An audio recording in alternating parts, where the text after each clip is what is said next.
The first artist who's going to present tonight is an old friend, Thomas Allen Harris, who is a huge breadth of work, and tonight I think you're going to present a short film, Marriage Equality, which I'm very excited to see because I haven't actually seen it yet. And that's Marriage Equality, Byron Rushing, and the Fight for Fairness. You're also going to present something, a slide presentation as well. Okay, so Thomas is an acclaimed filmmaker whose innovative and award-winning films have been screened at international film festivals such as Sundance, Berlin, Toronto, FESPACO, Outfest, Flaherty, and Cape Town. And they've been broadcast on PBS, the Sundance Channel, Arte, as well as CBC, Swedish Broadcasting Network, and New Zealand Television. And I'm going to introduce and have Thomas come to the stage. Let's welcome Thomas. Hey everyone, how's everyone doing today? Good. Yeah, I'm honored to be here among my illustrious panelists who are going to be panelists, but and I look forward to seeing their work. And I just want to thank the Institute of African American Affairs and New York University for having us up here, and Eve. It's really great to be reunited again. For the last 25 years, I've been working on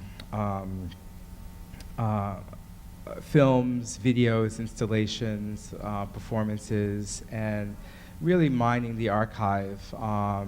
And for me, the archive is both the physical archive that we have, the tangible archive, but it's also about making an archive that moves beyond the present into the future, and also the psychic archive, the spaces that that we can't necessarily image, but we can evoke.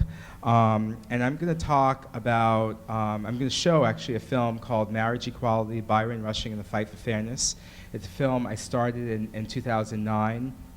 I was commissioned by the Tribeca Film Festival to make to apply for the Nelson Mandela Award for a project that would highlight someone who embodied the principles that Nelson Mandela stands for. And I had just done a digital diaspora roadshow, which I'm going to share with you a little bit about later on, in Boston, and I met Byron Rushing, who is a politician, state representative in Massachusetts. And I was actually meeting him to talk to him about his family archive. We were doing these little videos about people and using their family archives, creating a movement to engage people to think about their family photographs as things to use to illuminate, to entertain, and to pass down to the next generation, to revalue them. And in the process of speaking to him, I realized that this guy was this civil rights hero, a civil rights veteran, and he was also a champion for the marriage equality movement. Massachusetts was the first state that legalized marriage equality, same-sex marriage.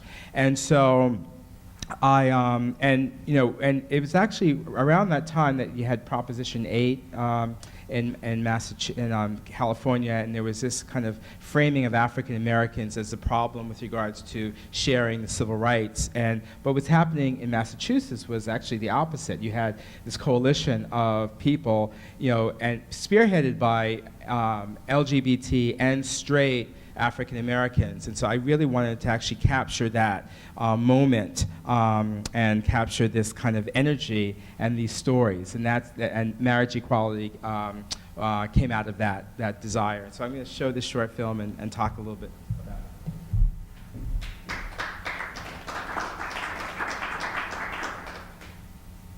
And it's 16 minutes long.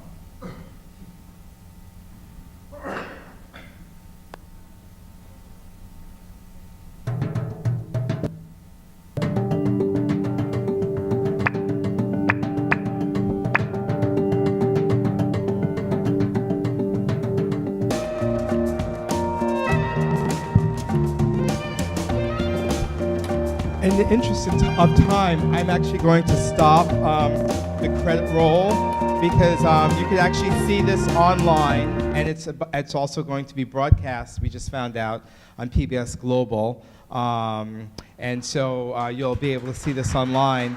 But I wanted to acknowledge my producing partner, Don Perry, and my partner in work and in life, actually. Stand up, please.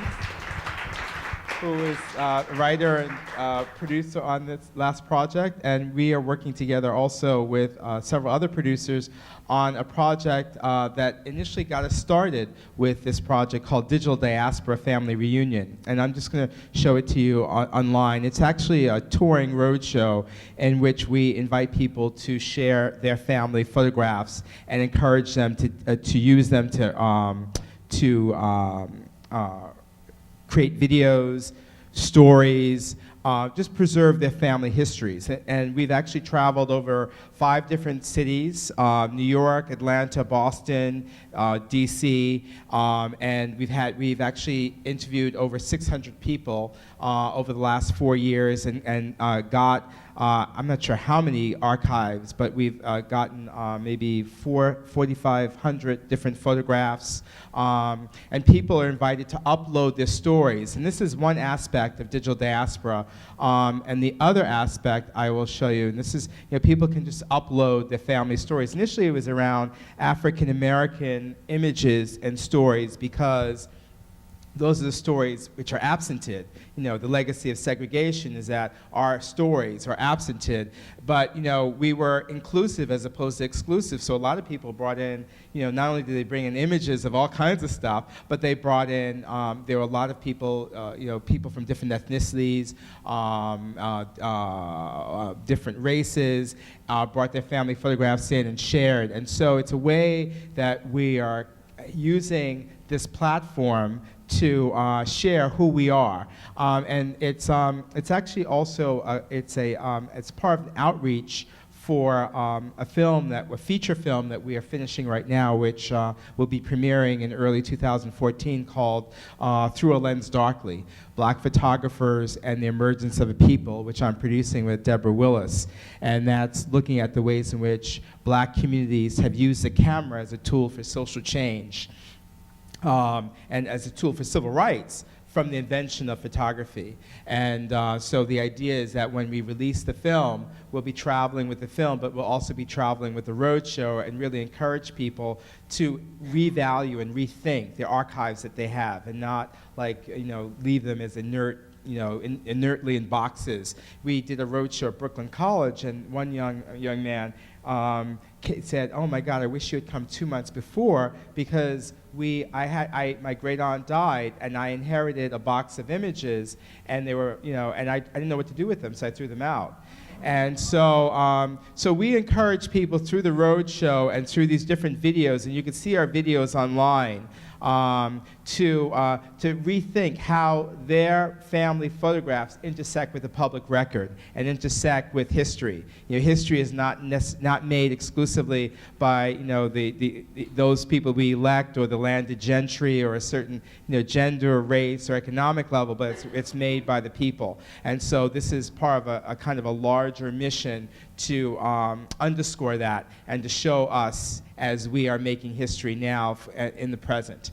So, so I can talk a little bit about that later. I want to thank everyone for looking at this. Please check out Digital Diaspora. I have postcards so to remind you where to go. You can upload your photographs directly. You can, when we come out with the film, you could join our mailing list so you can be part of the roadshow. We help people. It's really difficult to tackle a box or 2 boxes or a number of books of photographs, but we help people create a narrative out of their photographs, and out of that those things get digitized. And so we get into the practice of digitizing our materials, because in fact we are behind the curve in that respect. So thanks again everyone for this.